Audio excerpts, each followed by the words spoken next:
Okay, hello and welcome to another series of Ozone video personal diaries. Okay, dude, check it out. It's like January 16th, Monday. I was going to record this last night, but it turned into Monday. So we're a little late, so hopefully this is not a sign of things to come. Anyway, so we got a few things to talk about for the second week of January. Okay, so I'm going to take a look at the list and see what we got. Briefly, when it comes to the Second American Revolution, I believe that we have to and our will depend on those who have taken oaths. And there's groups out there called the Oath Keepers and the Oath Takers. And basically, what that means is people in the armed services and the first responders that have taken oath to defend the Constitution from all enemies, foreign and domestic, will really have to evaluate that decision and that oath that they have taken and decide whether or not they're going to keep it. Case in point, if a military battalion is given orders to fire upon the American people. It is up to each individual soldier to decide whether or not they're going to participate in that order. And thus, we're going to get some division within the military ranks themselves. And as history shows, there were certain battalions that broke off and became independent and then conducted their own affairs.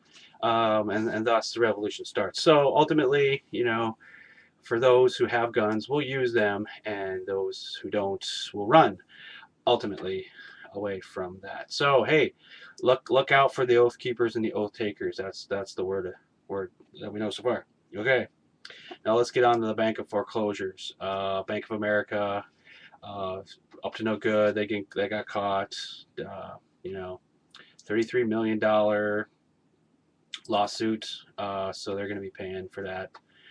Basically, what it boils down to is they're using robot foreclosures, computer programs that automate the paperwork, and there's a lot of mistakes that are happening.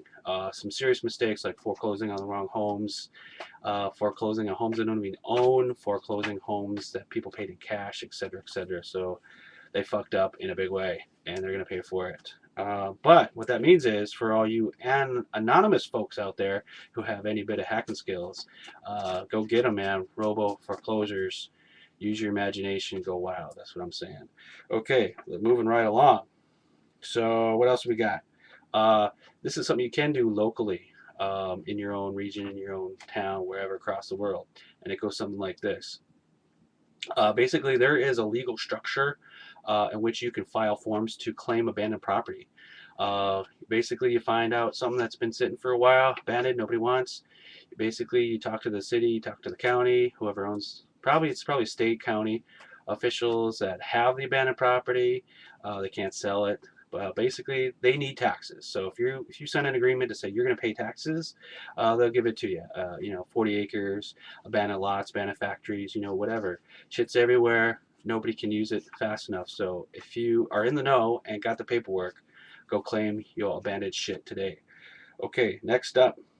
Yeah, okay. Well, back to the abandoned property. No, it's the thing is you claim homestead on like 40 acres, man, and like go set up shop, middle of fucking nowhere. And it's up to you to pay the taxes within 3 years, and then they'll just foreclose it and call it abandoned and give it back to somebody else, or just sit back on the books. So they're motivated, you're motivated, get on with it. Okay, what else is next? Scribbly bits in the bottom of my notes. I don't know what the fuck it is. Transparent moment. Hold on a second. Fuck, I don't know what it says. Oh yeah, banana bread. Okay, dude, check it out. There's a local economic experiment to where local businesses are encouraged to provide a low cost, no cost menu item and offer it for pay as you want. Um, there's this one company called Panera Bread. Is their whole menus like that? I think, but you pay. Basically, the principle of the experiment is that more people will pay more for the product because they believe in the service to cover the expense of providing meals to those who can't afford it. So if you go in and buy a $10 plate for $20, it's a tip for the next guy. So you're actually buying your brother a meal. So let's just say a homeless family comes in, they eat a bunch of grub, and they only pay like $5 for like a family of five. So Your extra bit covers their bit that they can't afford, and everybody's happy. And the best part is nobody knows who's paying what because they don't tell you. I mean, you probably figured it out. But anyway, check it out. Panera Bread, it's good shit. Brought to you by the good folks at Anathoth Community Farms, Overlook, Wisconsin. Google it, check it out, you'll love it. What else? Citizen diplomacy. What does that mean? Minnesota is at the forefront of making amends and building foreign policy as we know it. And basically, what that means is we're sending citizen delegations to places like Iraq. Naja. Naja is going to be the Muslim Center of 2012. It's going to be a big deal. It's kind of like the Arab Olympics or something. I don't know, but there's a website. You can go check it out. So go to my website, go to Anathoth, check for links, etc., etc. It's really cool. I'm going to put in a plug for the Rania Duluth delegation. We got some delegation people from Rania, Iraq, Kurdistan coming over and visiting Duluth here in the spring. So check that out. Okay, that's 6 minutes of rambling. So it's up to you, kids. Do it or not. I don't care. All right, bye. Peace.